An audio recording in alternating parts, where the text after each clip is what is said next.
Hello friends, good evening and welcome to the success Kendra. Friends देखिए, आज इस session में हम लोग बीपीएससी टीआरई 3.0 यानी कि बीपीएससी टीचर 3.0 जो न्यू वैकेंसी 2024 में आई हुई है, जिसका एग्जाम मार्च 2024 में लिया जाएगा। फ्रेंड्स उसके लिए आज इस सेशन में हम लोग मॉडर्न हिस्ट्री को कवर करेंगे। और देखिए, मॉडर्न हिस्ट्री में हम लोग इंडियन नेशनल मूवमेंट यानी कि भारतीय राष्ट्रीय आंदोलन से संबंधित महत्वपूर्ण प्रश्नों को इस सेशन में हम कवर करेंगे। बड़ा ही महत्वपूर्ण सेशन है और आपके एग्जाम में जो क्वेश्चन का वेटेज होगा वो इंडियन नेशनल मूवमेंट यानी कि आईएनएम जो चैप्टर है आपका, वहाँ से ज़्यादा देखने को मिलेगा।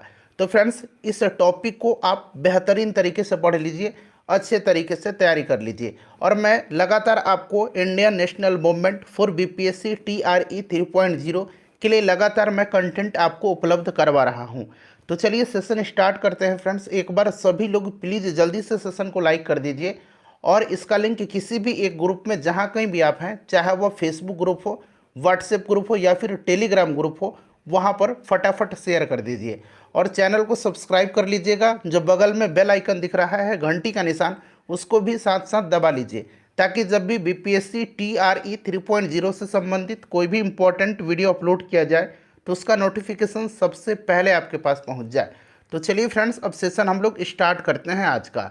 देखिए फ्रेंड्स, इस सेशन में हम लोग बीपीएससी टीआरई 3.0 के लिए modern history Indian national movement यानी कि भारतीय राष्ट्रीय आंदोलन के महत्वपूर्ण प्रश्नों को कवर करने वाले हैं।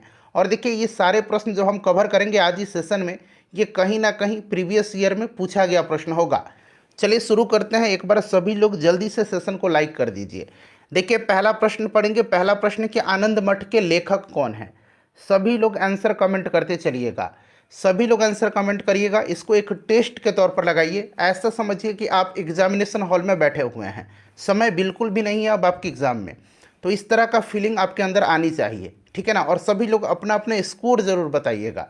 चलिए सभी लोग बताइए कि आनंद मठ के लेखक कौन हैं। तो देखिए फ्रेंड्स, अगर हम बात करते हैं तो आनंद मठ के लेखक जो हैं ये कौन हो जाएंगे, बंकिम चंद्र चटर्जी हो जाएंगे। Option number B right answer हो जाएगा। सन्यासी विद्रोह, याद रखिएगा, सन्यासी विद्रोह का उल्लेख बंकिम चंद्र चटर्जी के उपन्यास आनंद मठ में किया गया है। ये भी प्रश्न पूछा जा सकता है। देखिए दूसरा प्रश्न पढ़िए कि भूदान आंदोलन किसने प्रारंभ किया था। दूसरा प्रश्न है कि भूदान आंदोलन किसने प्रारंभ किया था। चलिए सभी लोग आंसर कमेंट करेंगे। भूदान आंदोलन की शुरुआत जो है किसने किया था। तो फ्रेंड्स ये विनोबा भावे ने किया था। किसने किया था, विनोबा भावे ने किया था। ऑप्शन सी राइट आंसर हो जाएगा।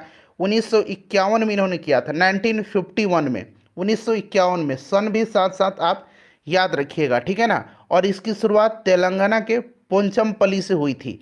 इसे रक्तहीन क्रांति के रूप में भी जाना जाता है। अगर आपसे पूछा जाए कि किसे रक्तहीन क्रांति के रूप में जाना जाता है, तो याद रखेंगे यह भूदान आंदोलन को रक्तहीन क्रांति के रूप में भी जाना जाता है, जो भारत में एक स्वैच्छिक भूमि सुधार आंदोलन था।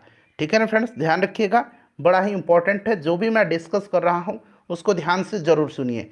देखिए तीसरा प्रश्न है कि लाइफ डिवाइन पुस्तक के लेखक कौन है।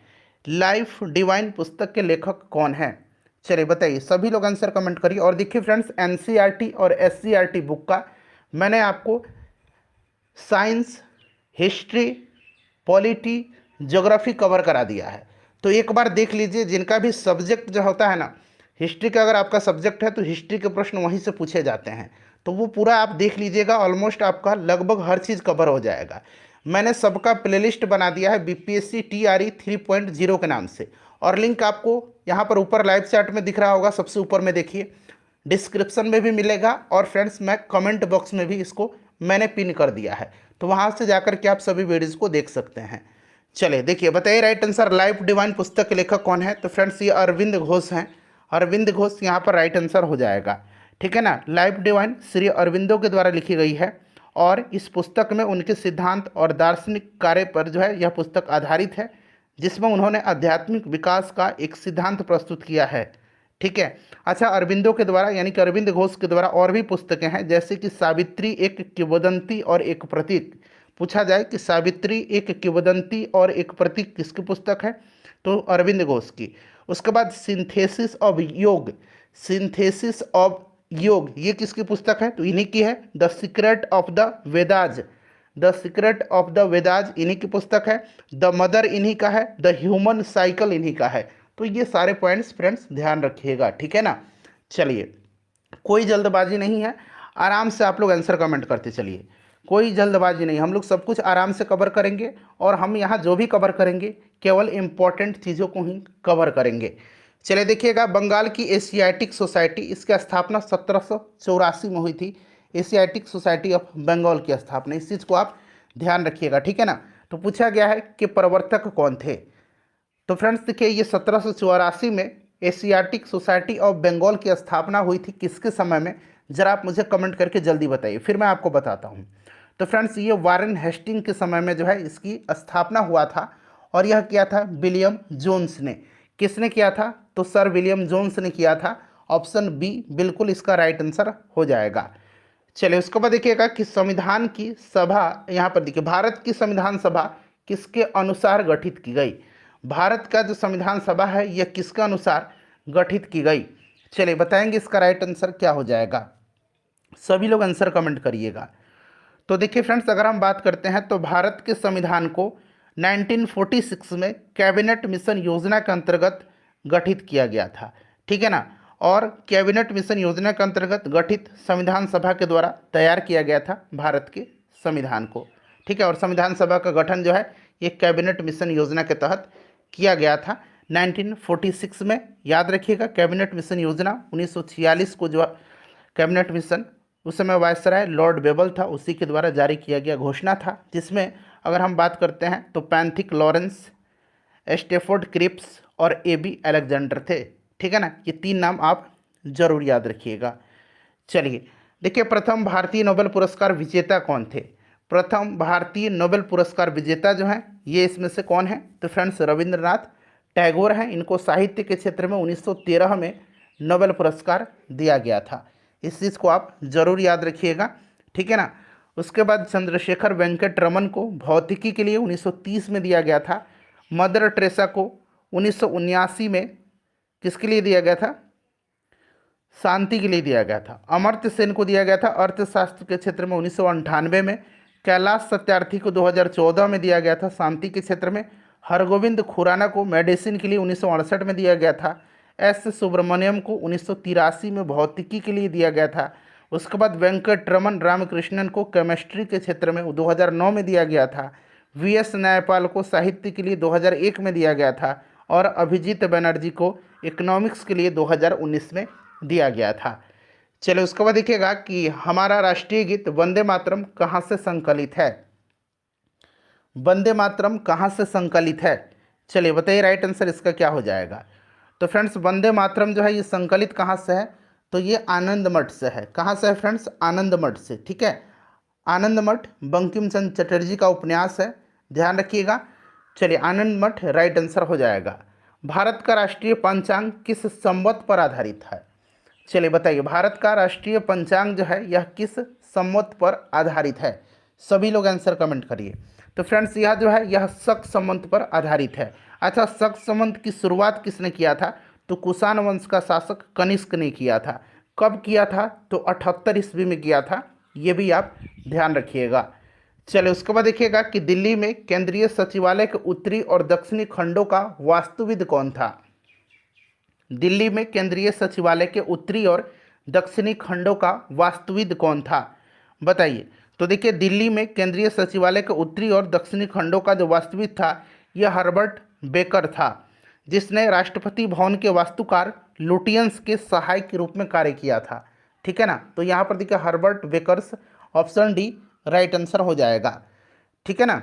चलिए उत्तरी और दक्षिणी खंडों का वास्तुविद कौन था, तो फ्रेंड्स ये हर्बर्ट बेकर था। चलिए उसके बाद नेक्स्ट क्वेश्चन कर लेंगे। यहाँ पर ऑप्शन नंबर यहाँ पर देखिए डी राइट आंसर हो जाएगा। फ्रेंड्स आगे बढ़ने से पहले मैं आपको बीपीएससी ट्री 3.0 एग्जाम 2024 की बेस्ट बुक के बारे में बता दूं, जो कि चक्षु पब्लिकेशन का है।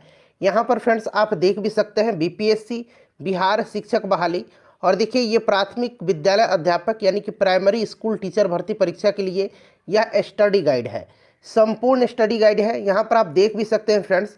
मैं आपको बता दूं, देखिए विषय सूची जो है, जैसे आप जानते हैं कि जो प्राइमरी टीचर में है 1 से 5 तक में आपका लैंग्वेज का पेपर होता है पेपर 1 में, और देखिए लैंग्वेज में यहाँ पर आप देख सकते हैं इंग्लिश पूरा सिलेबस के साथ दिया गया है और हिंदी पूरा सिलेबस के साथ दिया गया है। साथ ही साथ यहाँ पर देखिए पेपर 2 जो सामान्य अध्ययन का होता है उसमें आपका मेंटल एबिलिटी टेस्ट यानी कि रीजनिंग पूरा यहाँ पर विस्तार से दिया गया है। उसी प्रकार से यहाँ पर देखिए इंडियन हिस्ट्री दिया गया है। इंडियन हिस्ट्री में आपका एंशिएंट और मेडाइवल दोनों दिया गया है। और यहाँ पर आप देख सकते हैं जो अलग से बीपीएससी ट्री में भारतीय राष्ट्रीय आंदोलन इंडियन नेशनल मूवमेंट यानी कि जो मॉडर्न हिस्ट्री वाला सेक्शन है वो भी यहाँ पर कंप्लीट दिया गया है। यहाँ पर देखिए भारत का भूगोल यानी कि ज्योग्राफी ऑफ इंडिया और यहाँ पर विश्व का भूगोल यानी कि वर्ल्ड ज्योग्राफी ये भी पूरा कंप्लीट दिया गया है। उसके पास यहाँ पर देख सकते हैं पॉलिटी वाला पूरा यहाँ पर डिटेल में दिया गया है। यहाँ पर देखिए इकोनॉमिक्स दिया गया है, इंडियन इकोनॉमी। उसी प्रकार यहाँ से देख लीजिएगा साइंस वाले सेक्शन में फ्रेंड्स देखिए यहाँ पर आपका केमिस्ट्री है, बायोलॉजी है, पूरा सिलेबस कवर किया गया है। और यहाँ पर देख सकते हैं गणित भी है और यहाँ पर देखिए फिजिक्स भी दिया गया है। पूरा यह बुक कंप्लीट बुक है जो कि आपकी प्रिपरेशन में 4 चांद लगाएगा। और देखिए जैसे कि मैंने आपको बताया है कि बिहार से रिलेटेड भी यहाँ पर बहुत सारे फैक्ट्स दिए गए हैं। यहाँ पर देखिए पूरा बिहार से रिलेटेड फैक्ट्स दिया गया है और देखेंगे यहाँ पर बिहार से संबंधित आपको 100+ MCQ भी इस बुक में दिया गया। देखिए फ्रेंड्स चक्षु पब्लिकेशन का बीपीएससी ट्री 3.0 अन्य एग्जाम के लिए भी बुक आता है जो कि आप बुक को खरीद करके अपनी तैयारी को और भी मजबूत कर सकते हैं। चलिए अब अगला प्रश्न कर लेंगे कि निम्नलिखित में से कौन सी कृति रविन्द्रनाथ टैगोर की नहीं है। रविंद्रनाथ टैगोर की इसमें से कौन सी कृति नहीं है। चलिए सभी लोग ध्यानपूर्वक आंसर कमेंट करिए। तो यहाँ पर देखिएगा चित्रा है, द कोर्ट डांसर है और चित्रांगदा है। कपाल कुंडला रविंद्रनाथ टैगोर जी का नहीं है। कपाल कुंडला जो है ये बंकिम चंद्र चट्टोपाध्याय द्वारा रचित बंगाली भाषा का एक प्रेम उपन्यास है। इस चीज़ को यह ध्यान रखेंगे, अगर प्रश्न पूछा जाए कि कपाल कुंडला किसकी रचना है तो बंकिम चंद्र चट्टोपाध्याय की, ठीक है ना। चलिए उसके बाद नेक्स्ट क्वेश्चन देखिएगा 11 नंबर की, भारत की शासन व्यवस्था में पहली बार प्रतिनिधि एवं लोकप्रिय तत्व को समाविष्ट करने का प्रयास किस माध्यम से किया गया था। सभी लोग आंसर कमेंट करिएगा। भारत की शासन व्यवस्था में पहली बार प्रतिनिधि एवं लोकप्रिय तत्व को समाविष्ट करने का प्रयास किस माध्यम से किया गया था। तो फ्रेंड्स यह किया गया था 1892 का भारतीय परिषद अधिनियम के माध्यम से, ठीक है ना। इस चीज़ को आप ध्यान रखिएगा। चलिए नेक्स्ट क्वेश्चन करेंगे कि किस गवर्नर के कार्यकाल के दौरान 1921 में कलकत्ता में विक्टोरिया मेमोरियल हॉल का निर्माण कार्य पूरा हुआ था। चलिए बताइएगा राइट आंसर इसका क्या हो जाएगा। 1921 में कलकत्ता में विक्टोरिया मेमोरियल हॉल का निर्माण कार्य जो है पूरा हुआ था। सही आंसर कमेंट करिएगा। तो राइट आंसर यहाँ पर देखेंगे तो ऑप्शन यहाँ पर इसका डी हो जाएगा, लॉर्ड रीडिंग के समय में। लॉर्ड रीडिंग के समय में हुआ था। अच्छा, लॉर्ड रीडिंग के समय में और भी महत्वपूर्ण घटनाएं हुई थी, उससे भी आप ज़रूर याद रखिएगा। देखिए फ्रेंड्स, लॉर्ड रीडिंग के समय में ही 5 फरवरी 1922 को चौरी चौरा की कांड हुई थी। उसके बाद महात्मा गांधी ने अपना असहयोग आंदोलन वापस ले लिया था और इसी के समय में चित्तरंजन दास और मोतीलाल नेहरू के द्वारा इलाहाबाद में स्वराज पार्टी का स्थापना 1923 में किया गया था। उसके बाद देखिए 1921 में मोपला विद्रोह इसी के समय में हुआ था। उसके बाद इसी के समय एम.एन. रॉय के द्वारा भारतीय कम्युनिस्ट पार्टी का गठन किया गया था। भारत में 1922 से इलाहाबाद में सिविल सेवा परीक्षा की शुरुआत इसी के समय में हुई थी, ठीक है ना। तो इस सब को ध्यान रखिएगा। और 1925 में प्रसिद्ध आर्य समाजी राष्ट्रवादी नेता स्वामी श्रद्धानंद की हत्या भी इसी के समय में हुई थी, श्रद्धानंद की हत्या, ठीक है ना। तो ये सब आप ध्यान रखेंगे। चलिए उसके बाद देखिएगा कि नई दिल्ली शहर के रूपांकन में कौन शामिल था। बताइए राइट आंसर क्या हो जाएगा। राइट आंसर इसका क्या हो जाएगा, सभी लोग कमेंट करिए। तो यहाँ पर देखिएगा एडवर्ड लुटियंस और एडवर्ड बेकर, ऑप्शन नंबर यहाँ पर ए राइट आंसर इसका हो जाएगा। चलिए उसके बाद नेक्स्ट क्वेश्चन करिएगा कि किसने 1898 ईस्वी में बनारस में सेंट्रल हिंदू कॉलेज स्थापित किया था जो बाद में बनारस हिंदू विश्वविद्यालय का केंद्र बन गया। राइट आंसर इसका क्या होगा। फ्रेंड्स ऑलरेडी ये प्रश्न आपने कर रखा है, एनी बेसेंट इसका राइट आंसर हो जाएगा। भारत के राष्ट्रीय ध्वज का डिजाइन किसने तैयार किया था। तो देखिए अभी वर्तमान डिजाइन जो है यह तैयार किया था पिंगली बंकैया ने, लेकिन यहाँ पर देखेंगे भारत के राष्ट्रीय ध्वज का डिजाइन जो है यह आपको मैडम भीखाजी कामा ने तैयार किया था, ठीक है ना, भीखाजी कामा ने। और संविधान सभा के द्वारा 22 जुलाई 1947 को राष्ट्रीय ध्वज के प्रस्ताव को अपनाया गया था। ये डेट आप जरूर याद रखिएगा। और मैडम भीखाजी कामा को भारतीय स्वतंत्रता की जननी कहा जाता है। और 1907 में जर्मनी के स्टुटगार्ट में जो है इन्होंने जो राष्ट्रीय ध्वज फहराया था, इस चीज़ को याद रखिएगा, ये भी प्रश्न बनता है। ठीक है ना। चलिए उसके बाद नेक्स्ट क्वेश्चन कर लेंगे। क्लियर ना। 1907 में मैडम भीकाजी कामा इन्होंने जर्मनी में राष्ट्रीय ध्वज फहराया था, जो विदेशी भूमि पर फहराया जाने वाला पहला भारतीय ध्वज था। ठीक है। चलिए नेक्स्ट क्वेश्चन करेंगे कि देवदास उपन्यास के रचनाकार कौन हैं। देवदास के रचनाकार कौन हैं? तो फ्रेंड्स ये शरत चंद्र चट्टोपाध्याय की रचना है देवदास। बड़ा ही इंपॉर्टेंट है, याद रखिएगा। चित्रा उपन्यास किसके द्वारा लिखा गया है? चित्रा किसके द्वारा लिखा गया है? तो फ्रेंड्स ये रविंद्रनाथ टैगोर जी के द्वारा चित्रा लिखा गया है। चित्रा रविंद्रनाथ टैगोर जी के द्वारा। प्रेम पचीसी के रचनाकार कौन है? प्रेम पचीसी के, देखिए इतना मैं आपको मॉडर्न हिस्ट्री बीपीएससी टीआरई 3.0 2024 के लिए करवा दे रहा हूँ कि आपका कॉन्फिडेंस बहुत ही हाई हो जाएगा। ठीक है। 4-5 वीडियो ऑलरेडी मैंने करा दिया है। 3 घंटे का मैराथन जो कराया हुआ था मॉडर्न हिस्ट्री का, जितने भी बीपीएससी में प्रीवियस ईयर में प्रश्न पूछे गए हैं, अगर उसको आपने नहीं देखा है तो एक बार ज़रूर देखिएगा। तो देखिए प्रेम पचीसी जो है इसके रचनाकार कौन है? तो फ्रेंड्स इसके रचनाकार प्रेमचंद हैं। कौन है? प्रेमचंद हैं। उसके बाद देखिएगा हंगरी स्टोन्स यानी कि क्षुदित पाषाण के रचयिता कौन है? इंपॉर्टेंट क्वेश्चन है ये, बताइए हंगरी स्टोन्स के रचयिता कौन है? तो इसके रचयिता रविंद्रनाथ टैगोर हैं। देखिए फ्रेंड्स अगला प्रश्न है कि ग्लिम्पसेस ऑफ वर्ल्ड हिस्ट्री यानी कि विश्व इतिहास की झलक के रचयिता कौन है? आप अंग्रेजी वाला ही नाम याद रखिएगा, ज़्यादा बेटर रहेगा। तो फ्रेंड्स देखिए ग्लिम्पसेस ऑफ वर्ल्ड हिस्ट्री को लिखा है पंडित जवाहरलाल नेहरू ने। किसकी रचना है यह? पंडित जवाहरलाल नेहरू ने ग्लिम्पसेस ऑफ वर्ल्ड हिस्ट्री 1934 में लिखी थी। यह भी साथ साथ आप ध्यान रख सकते हैं। चलिए उसके बाद देखिए 27 दिसंबर 1911 में पहली बार जनगण मन कहाँ पर गाई गई थी? 1911 में जनगण मन जो है कहाँ पर गाई गई थी? तो फ्रेंड्स यह गाई गई थी कलकत्ता में। कहाँ पर? कलकत्ता में गाई गई थी। और कलकत्ता में भारतीय राष्ट्रीय कांग्रेस का जो अधिवेशन हुआ था 1911 में, वहीं पर पहली बार जनगण मन गाया गया था। और उस अधिवेशन की अध्यक्षता पंडित बिशन नारायण धर कर रहे थे, ये भी आप ध्यान रखिएगा। और पहली बार वंदे मातरम कहाँ पर गाया गया था? तो ये भी कलकत्ता अधिवेशन में ही 1896 में कलकत्ता अधिवेशन में गाया गया था। और 1896 की अधिवेशन की अध्यक्षता रहीम तुला सयानी कर रहे थे। ये दोनों चीज़ आप ध्यान रखिएगा। देखिए भारत में पहला समाचार पत्र किसने शुरू किया था? भारत में पहला समाचार पत्र शुरू किसने किया था? बताइए राइट आंसर क्या होगा फ्रेंड्स। तो पहला समाचार पत्र जो है यह शुरू किया था किसने? तो फ्रेंड्स यह द बंगाल गजट था। ठीक है ना। भारत का पहला समाचार पत्र द बंगाल गजट। और 1780 में जो है इसका प्रकाशन जेम्स अगस्तस हिक्की ने किया था। ठीक है ना। जेम्स अगस्तस हिक्की ने किया था। ऑप्शन डी राइट आंसर हो जाएगा, वारेन हेस्टिंग्स के समय में। ये भी आप ध्यान रखिएगा। चलिए अगला प्रश्न कर लेंगे। अब नेक्स्ट क्वेश्चन है हमारा कि the wheels of history, most VVI question है, द व्हील्स ऑफ हिस्ट्री नामक पुस्तक के लेखक कौन है? बताइए राइट आंसर क्या हो जाएगा। द व्हील्स ऑफ हिस्ट्री नामक पुस्तक के लेखक कौन है? तो फ्रेंड्स इसको लिखा है राम मनोहर लोहिया ने। किसने लिखा है? राम मनोहर लोहिया ने लिखा है। राम मनोहर लोहिया की और भी पुस्तकें मैं बता रहा हूँ जो कि आपके एग्जाम में निश्चित रूप से पूछा जाएगा, जैसे कि guilty man of India's partition. ये ऑलरेडी मैंने आपको करा दिया था। Guilty man of India's partition, Hindu बनाम हिंदू। ठीक है ना। इतिहास चक्र आपने ये हो ही गया, व्हील्स ऑफ हिस्ट्री। ठीक है ना। चलिए तो याद रखिएगा। नेक्स्ट क्वेश्चन है कि पोस्ट ऑफिस के लेखक कौन है? राजेंद्र प्रसाद की पुस्तक भी याद रखिएगा। ठीक है ना। जैसे कि कौन सी पुस्तक है? इंडिया डिवाइडेड, इन्हीं की पुस्तक है। ये प्रश्न पूछा जा सकता है। ठीक है। राजेंद्र प्रसाद की पुस्तक है। Mahatma Gandhi and Bihar some reminiscence, यह भी पूछा जा रहा है लगातार, राजेंद्र प्रसाद की पुस्तक है। ठीक है। बताइए पोस्ट ऑफिस के लेखक कौन है? पोस्ट ऑफिस को लिखा है रविंद्रनाथ टैगोर जी ने। देखिए निम्नलिखित में से किसे स्टील फ्रेम की संज्ञा दी गई है? इस्पात का चौखटा यानी कि स्टील फ्रेम की संज्ञा दी गई है। बताइए राइट आंसर इसका क्या हो जाएगा?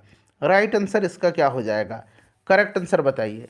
तो फ्रेंड्स यह संज्ञा दी गई है किसको? तो ध्यान रखिएगा ये दिया गया है भारतीय नागरिक सेवा आईसीएस को दिया गया है। गोदान किसकी रचना है? गोदान दोही किसकी रचना है? सिंपल सा क्वेश्चन है। गोदान गबन ये सब प्रेमचंद की रचना है। भारत भारती के रचनाकार कौन है? भारत भारती के रचनाकार, भारत भारती के रचनाकार बताइए। भारत भारती के रचनाकार, तो भारत भारती के जो रचनाकार है ना, ये कौन है फ्रेंड्स? तो ये आपके हो जाएंगे मैथिली शरण गुप्त, ठीक है ना, भारत भारती के रचनाकार। अच्छा, एक है आपका पर प्रश्न पूछा जाता है कि भारत माता नामक चित्र की रचना, ये यानी कि इसके चित्रकार कौन है, तो ये अवनींद्रनाथ टैगोर हैं, ठीक है ना, अवनींद्रनाथ टैगोर, ध्यान रखिएगा। सैडलर आयोग का संबंध किससे था, सैडलर आयोग का संबंध किससे था, तो देखिए सैडलर आयोग का गठन अगर पूछा जाए तो 1917 में, याद रखिएगा आप, कलकत्ता विश्वविद्यालय की समस्याओं के अध्ययन के लिए डॉक्टर M.E. सैडलर के नेतृत्व में किया गया था। और इस आयोग में 2 भारतीय भी थे, डॉक्टर आशुतोष मुखर्जी और डॉक्टर जियाउद्दीन अहमद, ये दोनों नाम याद रखिएगा। इस आयोग ने कलकत्ता विश्वविद्यालय के साथ साथ माध्यमिक स्नातक उत्तरीय शिक्षा पर भी अपना मत व्यक्त किया था। तो ये सैडलर आयोग शिक्षा से संबंधित है, ऑप्शन डी राइट आंसर हो जाएगा, सैडलर आयोग शिक्षा से संबंधित है। चलिए फ्रेंड्स, नेक्स्ट क्वेश्चन कर लेंगे। अगला प्रश्न है हमारा कि ब्रिटिश ने भारत में प्रांतीय स्वायत्तता कब से लागू कर दिया, प्रांतीय स्वायत्तता कब से लागू कर दिया, बताइए कब से लागू कर दिया। तो फ्रेंड्स, प्रांतीय स्वायत्तता को लागू कर दिया कब से, तो याद रखेंगे भारत सरकार अधिनियम 1935 से। खिलाफत आंदोलन का आरंभ किया गया था, खिलाफत आंदोलन का आरंभ जो है ये किया था किसने, तो खिलाफत आंदोलन शुरू किया था मोहम्मद अली और शौकत अली नामक 2 भाइयों ने, मोहम्मद अली और शौकत अली। तो यहाँ पर देखिए अली बंधु हो जाएगा, option number D right answer हो जाएगा, ठीक है। चलिए उसके बाद देखिएगा कि भारत में सिविल सेवाओं का सूत्रपात किसने किया, भारत में सिविल सेवाओं का सूत्रपात किसने किया, चलिए बताइएगा। देखिए भारत में नागरिक सेवा का जनक माना जाता है लॉर्ड कॉर्नवालिस को, तो इसी ने सूत्रपात किया था, ठीक है ना। और कॉर्नवालिस ने 1793 में प्रसिद्ध कॉर्नवालिस कोड का निर्माण किया, जो शक्तियों के पृथक्करण सिद्धांत पर आधारित है, जो किस पर आधारित है, तो शक्तियों के पृथक्करण सिद्धांत पर आधारित है, ठीक है, ध्यान रखिएगा। और 1793 में जो है इसने अस्थाई बंदोबस्त पद्धति भी लागू किया था। अस्थाई बंदोबस्त की योजना किसने बनाई थी, तो जॉन शोर ने बनाई थी। ये प्रश्न बीपीएससी में ऑलरेडी टीरी में पूछा गया है, पिछली बार जो टीरी हुआ था, टीआरई, ठीक है ना। देखिए निम्नलिखित कथनों पर विचार करिए और इसमें से कौन सा सही है ये आपको बताना है। देखिए इंग्लैंड की रानी 1858 में भारत की महारानी घोषित हुई थी। दूसरा स्टेटमेंट पढ़िएगा, दूसरा है कि राजा जॉर्ज पंचम तथा रानी मैरी ने 1911 में दिल्ली दरबार रखा था। तो इसमें से राइट स्टेटमेंट जो होगा वो आपका ऑप्शन नंबर बी हो जाएगा, केवल 2।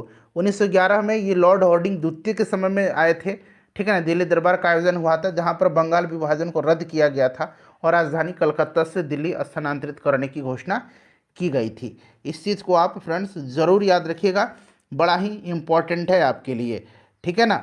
चलिए आगे बढ़ेंगे, अब अगला प्रश्न कर लेंगे। नेक्स्ट क्वेश्चन है हमारा, चलिए उसके बाद अगला प्रश्न है हमारा कि अमृत बाजार पत्रिका की स्थापना किसने किया था। अमृत बाजार पत्रिका, अमृत बाजार पत्रिका इसका प्रकाशन बांग्ला भाषा में होता था और इस समाचार पत्र की स्थापना शिशिर घोष और मोतीलाल घोष, ये 2 भाई थे, शिशिर घोष और मोतीलाल घोष। तो यहाँ पर शिशिर कुमार घोष दिया गया है, मोतीलाल घोष का भी नाम याद रखिएगा, ठीक है ना। चलिए उसके बाद नेक्स्ट क्वेश्चन कर लेंगे कि निम्न अखबारों में से कौन सा मुख्यतः उदारवादियों की नीतियों का प्रचारक था।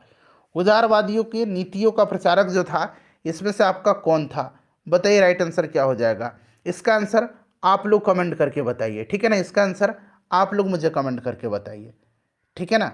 चलिए झंडा गीत किसने लिखा है, झंडा गीत को लिखा किसने है, झंडा गीत लिखा है श्यामलाल गुप्ता पार्षद ने, श्यामलाल गुप्ता पार्षद ने लिखा है, ठीक है ना।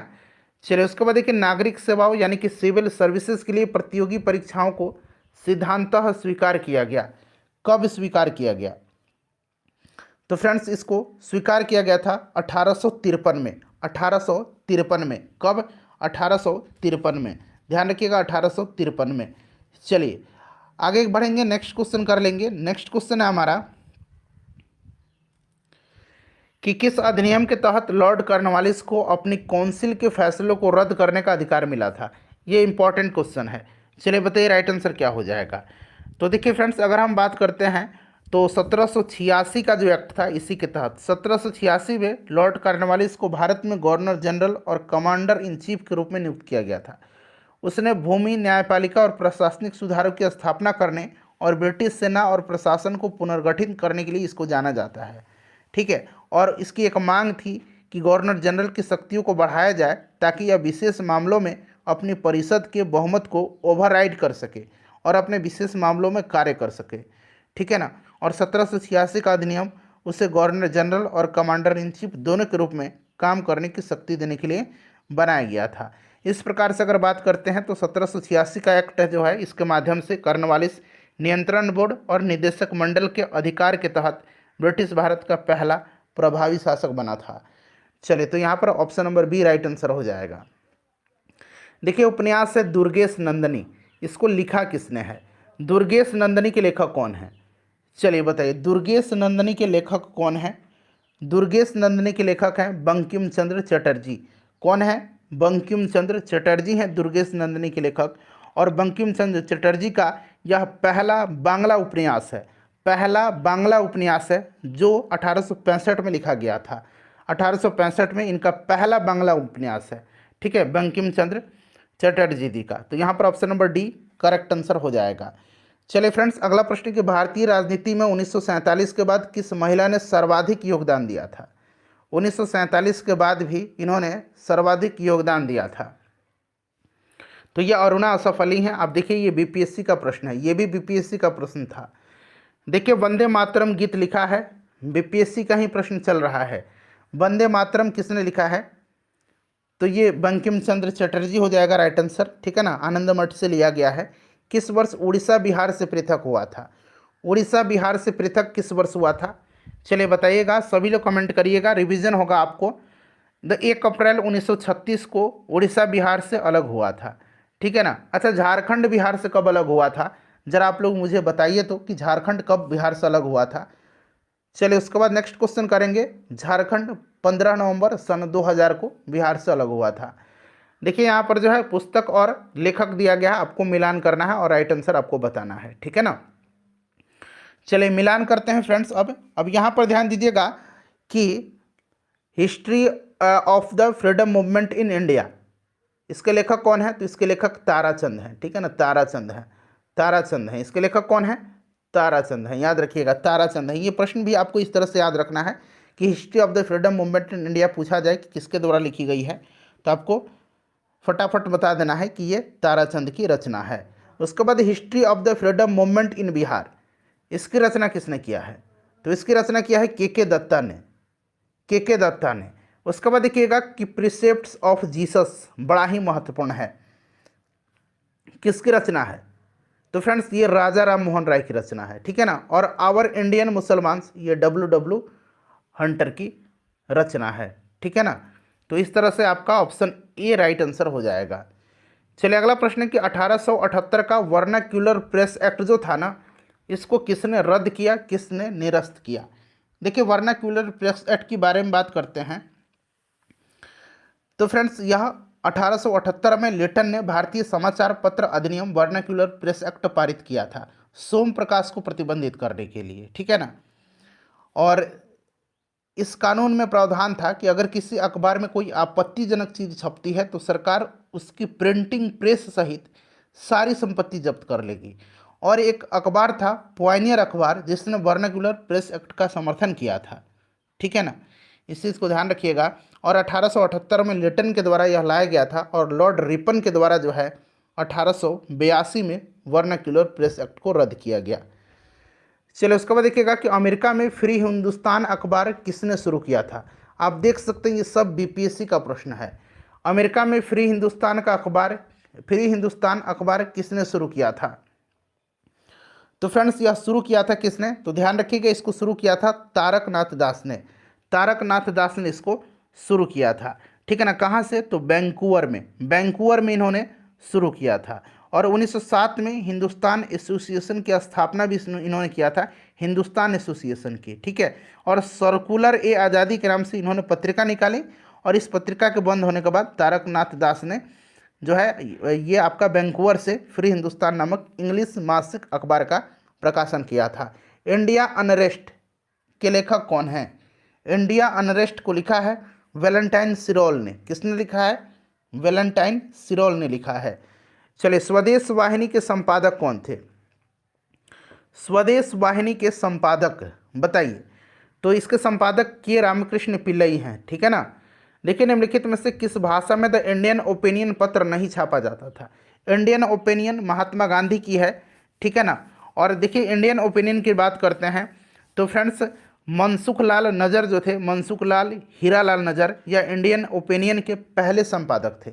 गांधी जी ने इसको स्थापित किया था, लेकिन इसके पहले संपादक पूछा जाएगा तो मनसुख लाल नज़र जो हैं ये थे, याद रखिएगा। और देखिए इंडियन ओपिनियन अखबार गुजराती, हिंदी, तमिल, अंग्रेजी में प्रकाशित हुआ करता था, ठीक है ना। ये आपका उर्दू में नहीं होता था, अंग्रेजी, गुजराती, तमिल और हिंदी, याद रखिएगा। चलिए उसके बाद देखिएगा कि हंटर कमीशन की रिपोर्ट में किसके विकास पर जोर दिया गया था। हंटर कमीशन का रिपोर्ट, देखिए हंटर कमीशन 1882 में, हंटर कमीशन 1882 में जो है प्राथमिक शिक्षा पर अधिक जोर देने के साथ 1854 का जो वुड प्रेशन था, वुड डिस्पैच था, ठीक है ना, उसका समर्थन किया था। 1882 में हंटर कमीशन की अध्यक्षता सर विलियम हंटर ने किया था और भारत के तत्कालीन वायसराय लॉर्ड रिपन ने इसे नियुक्त किया था, ठीक है ना। इस चीज़ को आप जरूर ध्यान रखिएगा फ्रेंड्स, बड़ा ही इंपॉर्टेंट है यह। तो ये अपना राइट आंसर क्या हो जाएगा यहाँ पर, इसका ऑप्शन नंबर सी हो जाएगा, ठीक है ना। प्राथमिक शिक्षा पर अधिक जोर दिया, साथ ही साथ 1854 का जो वुड प्रेशन था उसका भी समर्थन किया था। किस एक्ट के द्वारा भारत के गवर्नर जनरल को अध्यादेश यानी कि ऑर्डिनेंस जारी करने की शक्ति प्रदान की गई। चलिए बताइए राइट आंसर इसका क्या होगा। तो फ्रेंड्स इसका करेक्ट आंसर हो जाएगा इंडियन काउंसिल एक्ट 1861 के द्वारा, इंडियन काउंसिल एक्ट 1861 के द्वारा। निम्न में से किसने सर्वप्रथम प्रेस सेंसरशिप लागू किया था। प्रेस पर सेंसरशिप सर्वप्रथम जो है 1799 में लगाई गई थी, ठीक है ना। 1799 में लगाया था किसने, तो ये लगाया था वेलेज़ली ने, लॉर्ड वेलेज़ली ने। चलिए उसके बाद देखिएगा कि निम्नलिखित में से सबसे बाद में क्या हुआ था। सबसे बाद में, अच्छा हड़प नीति ये डलहौजी की है, किसकी है, हड़प नीति। तो हड़प नीति जो है ये डलहौजी की है। अच्छा डलहौजी का कार्यकाल 1848 से 1856 तक रहा था, ठीक है। यहाँ मैं लिख देता हूँ 1848 से 1856, ठीक है। उसके बाद देखिए बंगाल विभाजन 1905 में करजन के समय में हुआ था। अस्थाई बंदोबस्त की योजना जो है, अस्थाई बंदोबस्त की योजना जॉन शोर ने बनाई थी, ठीक है। एक मिनट रुक जाइए, हाँ अस्थाई बंदोबस्त की योजना जॉन शोर ने बनाई थी और यह कार्नवालिस के समय 1793 में जो है लागू किया गया था। और सहायक संधि वेलेज़ली से संबंधित है। तो इस प्रकार से इसका राइट आंसर आप खुद बता दीजिएगा कि इसका correct answer option number B हो जाएगा, बंगाल का विभाजन, जो कि सबसे बाद की घटना 1905 की। चलिए उसके बाद देखिएगा सूची दिया गया है, मिलान करना है। एक तरफ जो है समाचार पत्र है, दूसरी तरफ संपादक है। हिंदू के संपादक कौन है, हिंदू के संपादक कौन हैं, चलिए बताइए। हिंदू के संपादक हैं यहाँ पर आपका जी सुब्रमण्यम अय्यर, ठीक है। सुधारक का अगर पूछा जाए तो सुधारक आपका Gopal Krishna Gokhale. Voice of India दादा भाई नौरोजी की है और बंगाली जो है ये आपका सुरेंद्रनाथ बनर्जी की है। तो इस तरह से ऑप्शन डी यहाँ पर करेक्ट आंसर इसका हो जाएगा। चलिए उसके बाद देखिएगा कि निम्न में से किसके अंतर्गत भारत में सर्वप्रथम सर्वोच्च न्यायालय की स्थापना हुई थी। भारत में सर्वोच्च न्यायालय की स्थापना जो है पहली बार, सुप्रीम कोर्ट की स्थापना 1773 के रेगुलेटिंग एक्ट के तहत 1774 में हुई थी। तब इसे कलकत्ता सर्वोच्च न्यायालय कहा जाता था और इसमें एक मुख्य न्यायाधीश का अतिरिक्त 3 अन्य न्यायाधीश होते थे, ठीक है।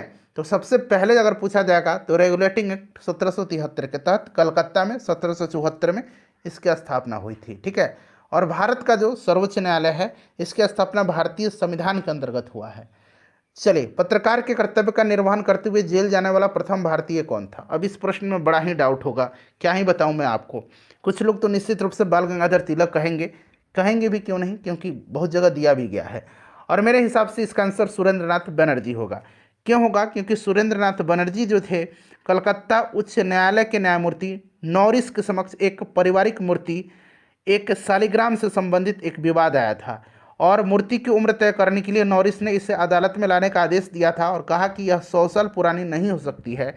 और इस कार्रवाई में जो है बंगाली हिंदुओं की भावनाओं को ठेस पहुंची थी और बनर्जी जी ने 1883 में ही 1883 में ही, देखिए पहले ही, बहुत पहले की बात हो रही है, 1883 में ही बंगाली में एक क्रोधित संपादकीय लेख लिखा था, ठीक है ना, जिसके कारण इनको जेल की भी सजा हुई थी। ठीक है, तो इसलिए मेरे हिसाब से तो सुरेंद्रनाथ बनर्जी ही होना चाहिए। चलिए उसके बाद देखिएगा कि मैडम भिखाजी कामा से संबंधित भारतीय निम्नलिखित कथनों पर विचार करिए। मैडम भिखाजी कामा 1907 में पेरिस में आयोजित अंतर्राष्ट्रीय सोशलिस्ट सम्मेलन में राष्ट्रीय ध्वज फहराया था। पेरिस पेरिस में नहीं हुआ था, ये जर्मनी के स्टुटगार्ट में हुआ था, तो ये वाला तो गलत हो गया। ठीक है ना। चलिए उसके बाद अगला देख लीजिएगा। अगला आपका है यहाँ पर, ये दादाबाई नौरोजी की निजी सचिव रही थी और मैडम जो कामा थी इनके माता पिता पारसी थे। तो 2 और 3 यहाँ पर करेक्ट आंसर इसका बिल्कुल हो जाएगा। चलिए उसके बाद देखिए, स्वतंत्र भारत का अंतिम गवर्नर जनरल, स्वतंत्र भारत का अंतिम गवर्नर जनरल और पहले भारतीय गवर्नर जनरल ये सी राजगोपालाचारी थे। ठीक है, गोदान और गबन दोनों एक ही लेखक की रचनाएं हैं, उनका नाम बताइए। तो मैंने बता ही दिया था, गोदान गबन मुंशी प्रेमचंद की हैं। ठीक है ना। चलो उसके बाद देखिएगा कि बनारस हिंदू विश्वविद्यालय यानी कि बीएचयू के संस्थापक कौन है। बीएचयू की स्थापना किया है किसने, तो मदन मोहन मालवीय ने। किसने किया फ्रेंड्स, मदन मोहन मालवीय ने किया 1916 में। बनारस हिंदू विश्वविद्यालय 1916 में, ध्यान रखिएगा 1916 में। Guilty man of India's partition बताया था ना, एक्सप्लेनेशन के दौरान बताया था ना। किसकी पुस्तक है, सभी लोग कमेंट करिए। राम मनोहर लोहिया की पुस्तक है। इनमें से कौन भारत में मुसलमानों की उच्च शिक्षा के लिए पथ प्रदर्शक बने, भारत में मुसलमानों के लिए उच्च शिक्षा के लिए। तो फ्रेंड्स ये कौन बने थे, तो राइट आंसर आपका हो जाएगा सर सैयद अहमद खान। ठीक है ना, sir Syed Ahmed Khan right answer हो जाएगा, ध्यान रखिएगा। चलिए उसके बाद देखिएगा, अलीगढ़ में इन्होंने जो यूनिवर्सिटी है उसकी स्थापना भी इन्होंने किया था। ये सब मैंने आपको प्रीवियस सेशन में डिस्कशन में बहुत बेहतरीन तरीके से कराया हुआ है। ठीक है, तो एक बार आप उन सभी वीडियोज़ को देखिएगा। बहुत ज़्यादा लंबा लंबा वीडियो नहीं, 1 घंटे के अंदर का सब वीडियोज़ है और बहुत अच्छे तरीके से आपका रिवीजन हो जाएगा। सोते समय एक बार देख लीजिएगा, ठीक है ना, सब कुछ आपके दिमाग में छप जाएगा। निम्नलिखित कथनों पर विचार करिए। देखिए, चार्टर एक्ट 1853 के द्वारा ईस्ट इंडिया कंपनी का भारतीय व्यापार के एकाधिकार को उत्साहित कर दिया गया। दूसरा है, गवर्नमेंट ऑफ इंडिया एक्ट 1858 के अंतर्गत ब्रिटिश संसद ने ईस्ट इंडिया कंपनी को पूर्णतः समाप्त कर भारत में सीधा शासन का उत्तरदायित्व ग्रहण किया। कौन सा कथन इसमें से आपसे सही है यह पूछा जा रहा है। तो यहाँ पर देखिए केवल 2 जो है ना, ये वाला सही दिया गया है। ठीक है ना, केवल 2 राइट आंसर इसका हो जाएगा। चलिए नेक्स्ट क्वेश्चन हमारा कि निम्नलिखित विद्रोहों में से किसको बंकिम चंद्र चटर्जी ने अपने उपन्यास आनंद मठ में उल्लेख किया है। तो स्टार्टिंग में ही पहले ही प्रश्न में मैंने आपको सन्यासी विद्रोह बता दिया था। देखिए, lectures from Colombo to Almora, बड़ा ही इंपॉर्टेंट है यह। Lectures from Colombo to Almora निम्नलिखित में से किस एक के अनुभव पर आधारित है, बताइए राइट आंसर इसका क्या होगा। तो फ्रेंड्स इसका जो राइट आंसर हो जाएगा वो आपका हो जाएगा स्वामी विवेकानंद के। देखिए समाचार पत्र हैं और उनको प्रारंभ करने वाला है, यहाँ से राइट आंसर मिलान करिएगा। चलिए एक एक करके हम लोग मिलान करते हैं फ्रेंड्स। सबसे पहले बॉम्बे क्रॉनिकल जो होगा ये आपका फिरोज शाह मेहता की है। ठीक है ना, याद रखिएगा। कॉमनवेल्थ जो है ये एनी बेसेंट की है, कॉमनवेल्थ और न्यू इंडिया, न्यू इंडिया भी एनी बेसेंट की है। लीडर जो है ये लीडर आपका मदन मोहन मालवीय का है, लीडर अभ्युदय। ठीक है ना, अभ्युदय भी याद रखिएगा। सर्च लाइट जो है ये आपका सचिदानंद सिन्हा हो जाएगा। तो यहाँ पर अगर हम बात करते हैं तो ऑप्शन नंबर यहाँ पर कौन सा सही हो जाएगा आपका, सी राइट आंसर हो जाएगा। ठीक है, सर्च लाइट में ये भी थे, ऐसा नहीं कि सर्च लाइट डायरेक्टली थे इनसे जुड़ा, ऐसा कुछ नहीं है। निम्नलिखित में से कौन सा युग्म सही सुमेलित नहीं है, बताइए सही सुमेलित इसमें से कौन सा नहीं। एक तरफ प्रसिद्ध भारतीय लेखक हैं और किस भाषा से ये आपके जुड़े हुए हैं इस चीज़ के, बताइए राइट आंसर क्या होगा।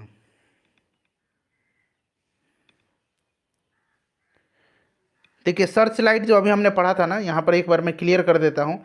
इसके पहले संपादक जो थे ना, सर्च लाइट के पहले संपादक अगर हम बात करते हैं तो ये आपके सैयद हैदर हुसैन थे और दूसरे महेश्वर प्रसाद थे। और इसमें मुरली मनोहर प्रसाद भी लंबे समय तक इनका संपादन किया था, सच्चिदानंद सिन्हा ने भी संपादन किया था। तो इस तरह से आप ऐसा मत समझ लीजिएगा कि मैंने गलत बता दिया है। ठीक है ना। चलिए फ्रेंड्स अगला प्रश्न कर लेंगे अब। हाँ ये पहले बताइए कि समाचार पत्र और प्रारंभ करने वाला मिलान करना है, बताइए राइट आंसर क्या हो जाएगा। सभी लोग आंसर कमेंट करेंगे। तो देखिए बॉम्बे क्रॉनिकल ये तो हो ही गया नहीं, ये वाला देखिए कौन सा युग्म सही सुमेलित नहीं है। तो यहाँ पर देखिएगा ये राजा राव जो थे ना, ये तेलुगु नहीं होगा। राजा राव जो थे ये हिंदी के ये अंग्रेजी के, आपके अंग्रेजी भाषा के उपन्यासकार थे, ठीक है ना। तो ये वाला गलत दिया गया है, तो यही सुमेलित नहीं है, ऑप्शन ए। बाकी सब सुमेलित हैं, ठीक है ना, बाकी सारे सुमेलित हैं। चलिए निम्नलिखित कथन पर विचार करिए और यहाँ से सही आंसर आपको चुन करके बताना है। चलिए स्टार्ट करते हैं। पहला स्टेटमेंट पढ़िए। पहला स्टेटमेंट क्या दे रहा है?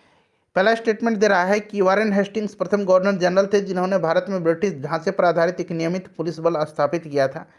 तो ये आपका गलत होगा। रेगुलेटिंग एक्ट 1773 द्वारा कलकत्ता में उच्च न्यायालय, देखिए आ गया ना, उच्चतम न्यायालय सुप्रीम कोर्ट स्थापित किया गया था। तो ये वाला सही है। भारतीय दंड संहिता वर्ष 1860 में लागू हुआ था, ये सही है। इस चीज़ को आप ध्यान रखिएगा, ठीक है ना। तो 2 और 3 राइट आंसर हो जाएगा। गवर्नमेंट ऑफ इंडिया एक्ट 1935 में कौन सा सही है कथन? गवर्नमेंट ऑफ इंडिया एक्ट 1935 में राइट आंसर इसका तीनों हो जाएगा। प्रांतीय स्वायत्तता का उपबंध था, एक संघीय न्यायालय फेडरल कोर्ट की स्थापना का उपबंध था और केंद्र में अखिल भारत संघ का उपबंध था। तो 1, 2, 3 यहाँ पर करेक्ट आंसर हो जाएगा। यहाँ पर देखिए कौन सा इसमें से सुमेलित नहीं है। तो देखिए निम्नलिखित में से कौन सा सुमेलित नहीं है? पिट्स इंडिया एक्ट की बात करते हैं तो Pitt's India act, Warren Hastings doctrine of lapse Dalhousie के समय में, वर्नाक्युलर प्रेस एक्ट ये लेटन होगा, कर्जन नहीं होगा, लेटन। बंगाल विभाजन कर्जन होगा, इल्बर्ट बिल लॉर्ड रिपन के समय में। सुमेलित नहीं है कौन सा? तो ऑप्शन नंबर सी। चलिए उसके बाद देखिएगा कि 1935 के भारत सरकार अधिनियम की कुछ विशेषताएं थी। इसमें से सही आंसर आपको चुन करके बताना है। चलिए बताइएगा राइट आंसर इसका क्या होगा। तो देखिए फ्रेंड्स, अगर हम बात करते हैं तो गवर्नरों को विधायी क्रियाओं में निषेधाधिकार यानी कि वीटो की शक्ति और स्वयं द्वारा विधि बनाना, ये सही है आपका। और सांप्रदायिक प्रतिनिधि के नियम की समाप्ति, ठीक, 1 मिनट रुक जाइए, ये गलत है। गवर्नर प्रांतों में द्वैध शासन की समाप्ति, ठीक है ना, गवर्नरी प्रांतों में एबॉलिशन ऑफ डायची, ठीक है ना। तो 1 और 2 इसमें से राइट आंसर होगा, option number B correct answer इसका हो जाएगा। चलिए उसके बाद देखिए निम्नलिखित कथनों में से कौन सा सही है? इसमें से कौन सा कथन जो है सही दिया गया है? तो देखिए 1946 में प्रांतीय सभाओं द्वारा भारत की संविधान सभा चुनी गई थी। बिल्कुल ये सही दिया गया है। प्रांतीय विधानसभाओं के माध्यम से संविधान सभा का परोक्ष रूप से चुनाव हुआ था। और जवाहरलाल नेहरू, एम जिन्ना और वल्लभ भाई पटेल भारत की संविधान सभा के सदस्य थे, ये गलत है। मोहम्मद अली जिन्ना नहीं थे इसमें, ठीक है ना, संविधान सभा में। तो ये गलत हो जाएगा। भारत का संविधान सभा प्रथम अधिवेशन 9 दिसंबर 1946 को हुआ था, तो ये गलत है। और 26 नवंबर 1949 को अंगीकृत किया था, तो ये भी गलत है, ठीक है ना। तो इस तरह से आपका केवल ए सही होगा। चलिए मॉन्टेग्यू चेम्सफोर्ड की रिपोर्ट आधार बनी थी। तो मॉन्टेग्यू चेम्सफोर्ड की रिपोर्ट जो है यह आधार बनी थी किसकी? तो फ्रेंड्स ये आपका भारत सरकार अधिनियम 1919 की। चलिए उसके बाद देखिएगा कि भारत में ब्रिटिश साम्राज्य के दौरान निम्नलिखित वायसराय पर विचार करिए और सही कालानुक्रम आपको यहाँ से बताना है। अब देखिए लॉर्ड कर्जन की बात करते हैं। लॉर्ड कर्जन की तो बंगाल विभाजन के समय में था, तो आपको भी याद होगा लॉर्ड कर्जन आपका 1899 से 1905 तक था। लॉर्ड चैम्सफोर्ड की बात करते हैं तो लॉर्ड चैम्सफोर्ड का समय जो रहा था ये आपका 1916 से 1921 रहा था। लॉर्ड हॉर्डिंग जिसके समय में दिल्ली दरबार का आयोजन हुआ था, लॉर्ड हॉर्डिंग के समय में, बताइए राइट आंसर क्या होगा? तो ये 1910 से आपका हुआ था, 1916 तक रहा था। और लॉर्ड इरविन जो रहा था, इरविन तो इधर सबसे बाद का 29 के समय में आपको याद होगा, ठीक है ना। तो 1926 से 31 तक रहा था। तो ये क्रम है आपका बिल्कुल, ठीक है ना। तो सबसे पहले आपका कौन सा आ जाएगा? 1899, ठीक है ना, 1800 वाला आ जाएगा, यानी कि लॉर्ड कर्जन पहला, ठीक है। उसके बाद आपका आ जाएगा कौन सा इसमें से? 1910 से 16 लॉर्ड हॉर्डिंग, यानी कि आपका लॉर्ड हॉर्डिंग तीसरा, ठीक है ना। उसके बाद आपका आ जाएगा चेम्सफोर्ड दूसरा, और फिर आपका आ जाएगा आखिरी में चौथा। तो 1, 3, 2, 4, 1, 3, 2, 4 ऑप्शन नंबर ए में ही दिया गया है, ठीक है ना। चलिए आगे बढ़ेंगे कि 1916 में मौलाना मोहम्मद अली और अबुल कलाम आज़ाद ने विधान परिषद से त्यागपत्र दे दिया। और कारण करा ये कथन था कि विधान परिषद के सभी भारतीय सदस्यों के विरोध के बावजूद सरकार ने रॉलेट एक्ट को पारित कर दिया। तो बिल्कुल ये सही दे रहा है, कथन ए गलत लेकिन दे रहा है। क्यों? तो 1916 में और आर सही है, तो ऑप्शन डी राइट आंसर इसका पहले हो जाएगा। अब ध्यान से सुनिएगा, 1916 में नहीं, इन्होंने 1919 में, ठीक है ना, 1919 में मोहम्मद अली और अब्दुल कलाम आज़ाद ने विधान परिषद से त्यागपत्र दे दिया था, ठीक है ना, खिलाफत मूवमेंट के समय। इसलिए ये गलत है, आर सही है। चलिए उसके बाद देखिएगा कि 1854 की वुड डिस्पैच जो था उसमें अभिव्यक्त शिक्षा का लक्ष्य क्या था। वुड डिस्पैच का ये प्रश्न बड़ा ही इंपॉर्टेंट है, बीपीएससी में भी ये प्रश्न पूछा जा चुका है। तो यहाँ पर देखिएगा कि भारत में पाश्चात्य संस्कृति का विकास था। ठीक है, चलिए वुड डिस्पैच आया था किसके समय में, तो डलहौजी के समय में आया था 1854 में। ठीक है ना, डलहौजी के समय में आया था कब, तो 1854 में आया था वुड डिस्पैच, याद रखिएगा। ठीक है, चलिए 1942 के क्रिप्स मिशन का एक महत्वपूर्ण पहलू था। क्रिप्स मिशन की बात करते हैं फ्रेंड्स, तो देखिए क्रिप्स मिशन आया था कब, 1942 में, 1942 में। किसके समय में, वायसराय लॉर्ड लिनलिथगो था। ठीक है ना, इस चीज़ को ध्यान रखिएगा। राइट आंसर इसमें से बताइए, सभी ऑप्शन को पढ़ करके।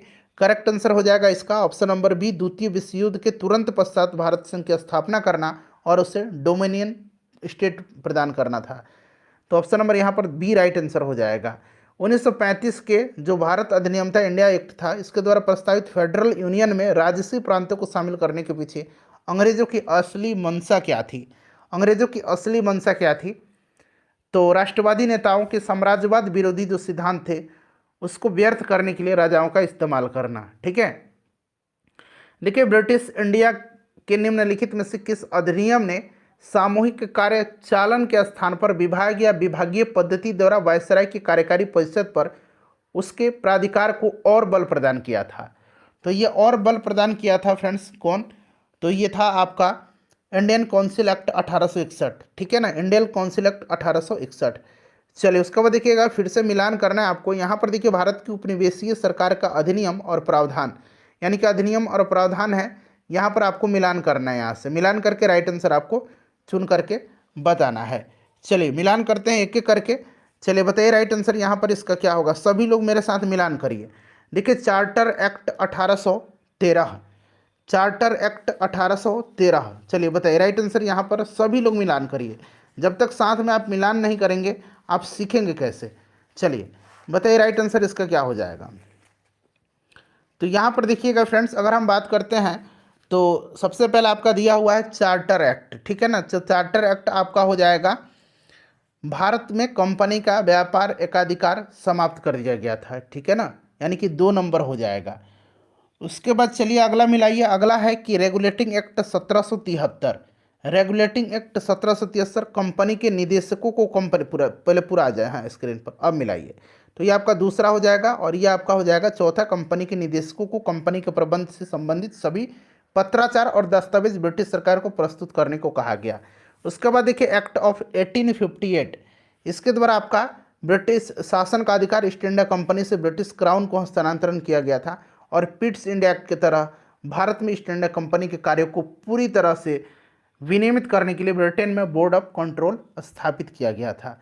तो इस प्रकार से राइट आंसर इसका क्या हो गया, 2, 4, 3 और 1, 2, 4, 3 और 1। ठीक है ना, देखिए कहाँ पर दे रखा है, ऑप्शन नंबर ए में दे रखा है। ठीक है ना फ्रेंड्स, चलिए आगे बढ़ते हैं। अब अगला प्रश्न करेंगे कि भारत के विभाजन को टालने का अंतिम अवसर समाप्त हो गया था। बताइए किसके साथ ही समाप्त हो गया था, तो फ्रेंड्स ये समाप्त हो गया था आपका कैबिनेट मिशन को अस्वीकार करने के साथ ही। चलिए उसके बाद देखिए मिलान करना है, व्यक्ति हैं और विषय हैं। तो मैकडोनाल्ड, तो इसने जो है आपका कम्युनल अवार्ड जो है सांप्रदायिक पंचायत की घोषणा किया था। ठीक है ना, कब किया था सांप्रदायिक पंचायत की घोषणा, 16 अगस्त 1932 को। इस चीज़ को ध्यान रखिएगा।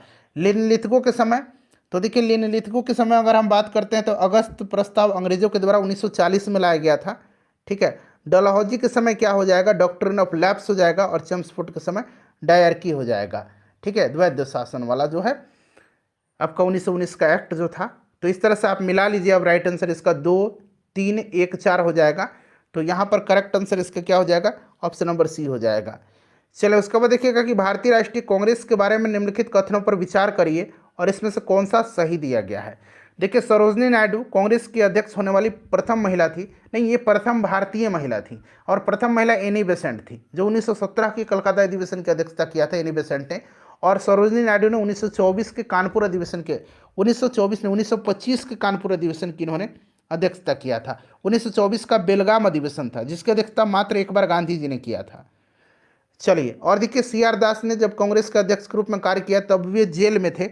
बिल्कुल ही उन्हें 1921 के अहमदाबाद कांग्रेस के अध्यक्ष चुना गया था, लेकिन ये उस समय जेल में थे, अतः इनके प्रतिनिधि के रूप में हकीम अजमल खान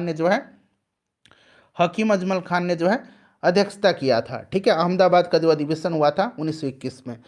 तो ये वाला आपका सही है। एलन ऑक्टेवियन ह्यूम जो था, यो ह्यूम प्रथम ब्रिटिश नागरिक था जो कांग्रेस का अध्यक्ष बना था। ये बिल्कुल गलत दिया है, क्योंकि कांग्रेस का अध्यक्ष बनने वाला पहला व्यक्ति जो था ये जॉर्ज यूल था। जॉर्ज यूल जो था फ्रेंड्स, ये आपका चौथा अधिवेशन था 1888 का इलाहाबाद का, उसी में ये पहला अंग्रेज अध्यक्ष था। और देखिए अल्फ्रेड वेब 1894 में कांग्रेस के अध्यक्ष थे, ये सही दिया गया है। तो इसीलिए आपका दूसरा और तीसरा यहाँ पर राइट आंसर हो जाएगा, ऑप्शन नंबर दूसरा और चौथा सही आंसर हो जाएगा ऑप्शन बी। 1935 के भारत सरकार अधिनियम की कौन सी विशेषता नहीं थी? देखिए नहीं पूछा गया है, ध्यान से बताइएगा। तो इसमें से अगर हम बात करते हैं तो केंद्र के साथ ही राज्यों में द्वैध शासन, ये आपका नहीं है। ठीक है, देखिए उसके बाद देखिए भारत में ब्रिटेनों की सभी संवैधानिक प्रयोगों को सबसे कम समय तक चला था कौन? तो इसमें से सबसे कम समय तक 1909 का इंडियन काउंसिल एक्ट था, जिसको कि पार्लियामेंटो सुधार अधिनियम कहा जाता है।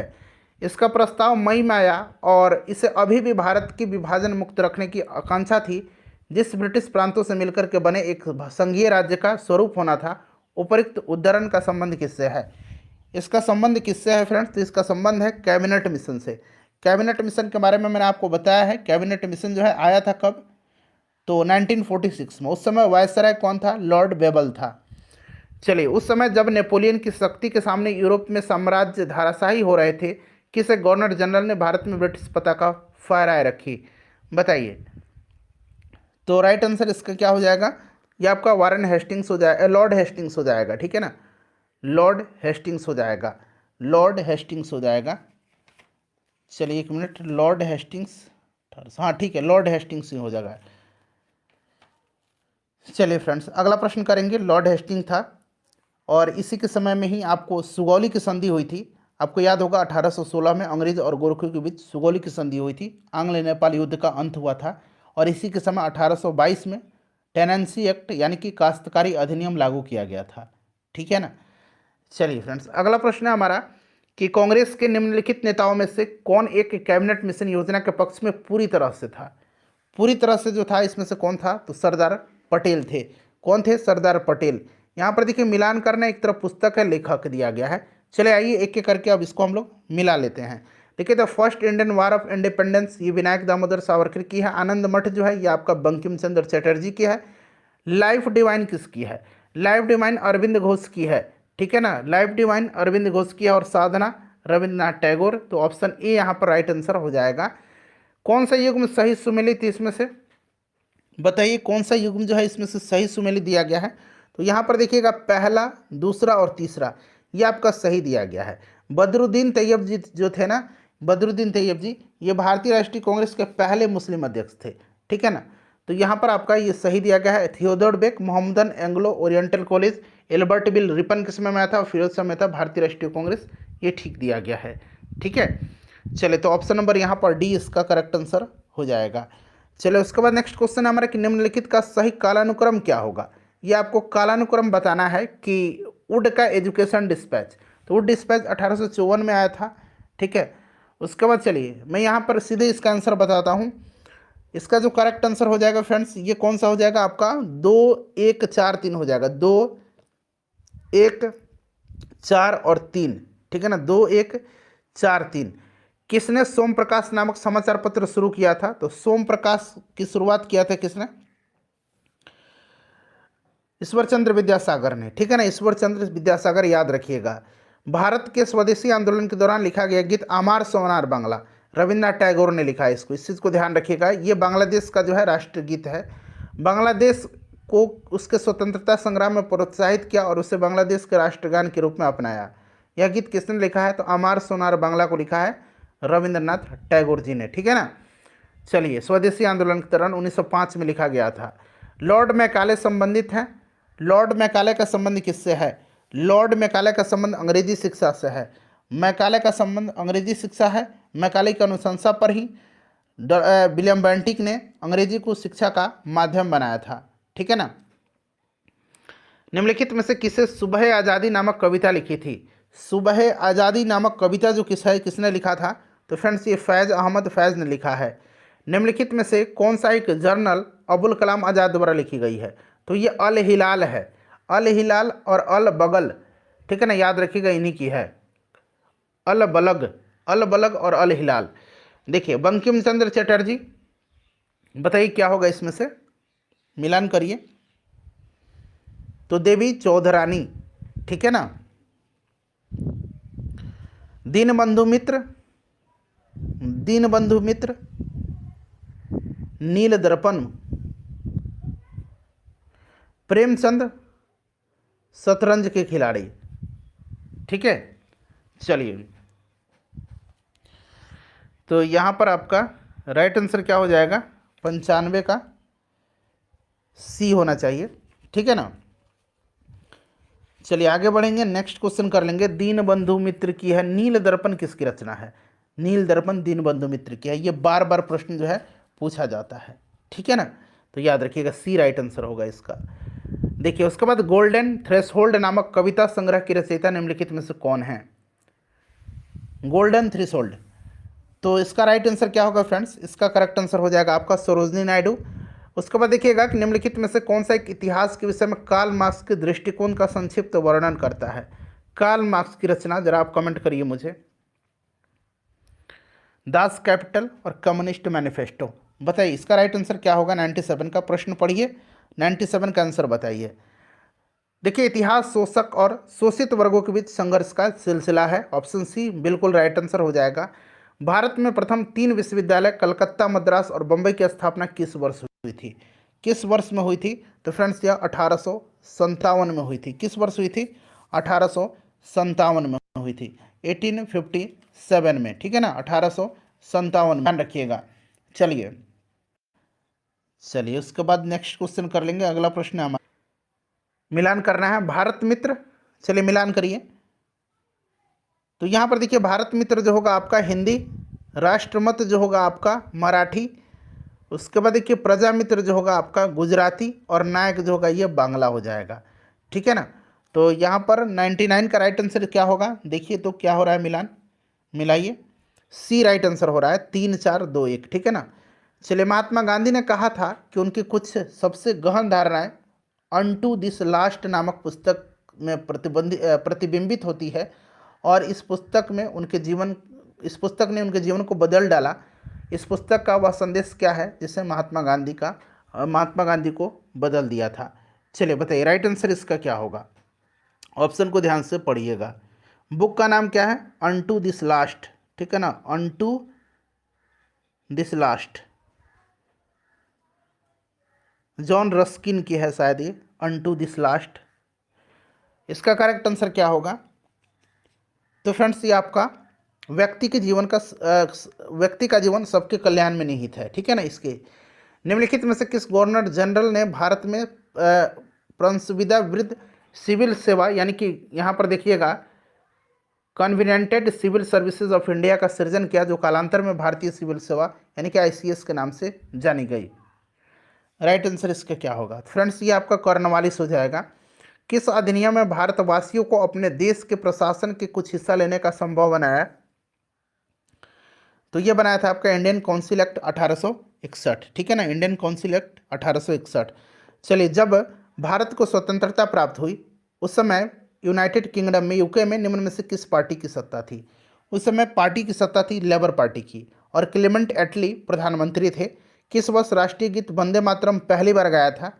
तो मैंने वंदे मातरम को बता ही दिया था आपको कि ये कलकत्ता अधिवेशन था आपका 1896 का, वहीं पर गाया गया था, जिसका अध्यक्षता रहीमतुल्ला सयानी ने किया था। चलिए निम्नलिखित अंग्रेज शासकों में से समाचार पत्रों पर से प्रतिबंध हटाने का श्रेय किसको दिया जाता है? राइट आंसर इसका क्या होगा? राइट आंसर इसका क्या हो जाएगा? तो चार्ल्स मेटकॉफ को दिया जाता है। चार्ल्स मेटकॉफ को भारतीय प्रेस का मुक्तिदाता भी कहा जाता है, ठीक है ना। तो इस चीज़ को आप ध्यान रखिएगा। 1835 से लेकर के 1836 एक ही बार इसका कार्यकाल रहा था। बम्बई, मद्रास और कलकत्ता में उच्च न्यायालयों की स्थापना कब हुई थी? तो ये 1861 में हुई थी। इल्बर्ट बिल विवाद किससे संबंधित है? इल्बर्ट बिल विवाद जो है यह संबंधित किससे है? तो देखिए फ्रेंड्स, इल्बर्ट बिल विवाद यूरोप के लोगों के मामले की सुनवाई करने के लिए भारतीय न्यायाधीशों पर लगाई गई अयोग्यताओं का हटाया जाना था। ऑप्शन नंबर यहाँ पर सी राइट आंसर हो जाएगा। और देखिए अगर हम बात करते हैं इल्बर्ट बिल की, तो देखिए इल्बर्ट बिल जो है, इल्बर्ट बिल क्या आया था किसके समय में, तो यह रिपन के समय में आया था, ठीक है ना। चलो उसके बाद देखिएगा कि निम्नलिखित में से कौन सी घटना सबसे पहली हुई थी। इसमें से सबसे पहली जो घटना है वो आपका दीनबंधु मित्र ने नील दर्पण का लेखन किया था, ठीक है ना। चलिए, और देखिए 1875 में इन्होंने आर्य समाज की स्थापना किया था। आनंद मठ के लेखक बंकिम चंद्र चटर्जी हैं और Satyendranath Tagore Indian civil services की परीक्षा पास करने वाले पहले भारतीय थे। तो ऐसे तो यहाँ से 4 प्रश्न आपके बन जाएंगे। भारत छोड़ो का नारा किसने दिया था? भारत छोड़ो और साइमन गो बैक का नारा यूसुफ मेहर अली ने दिया था। इंपॉर्टेंट क्वेश्चन है, ध्यान रखिएगा। चलिए, मुस्लिम लीग और भारतीय राष्ट्रीय कांग्रेस के बीच राजनीतिक गतिरोध को दूर करने के लिए CR फॉर्मूला 1940 में किसने बनाया था? CR फॉर्मूला किसने बनाया था? तो फ्रेंड्स यह आपका बनाया था राजगोपालाचारी ने, ठीक है। तो फ्रेंड्स हमारा 110 प्रश्न था, कवर करा दिया मैंने आपको। प्लीज़ सेशन को लाइक कर दीजिए और इसको शेयर कर दीजिए।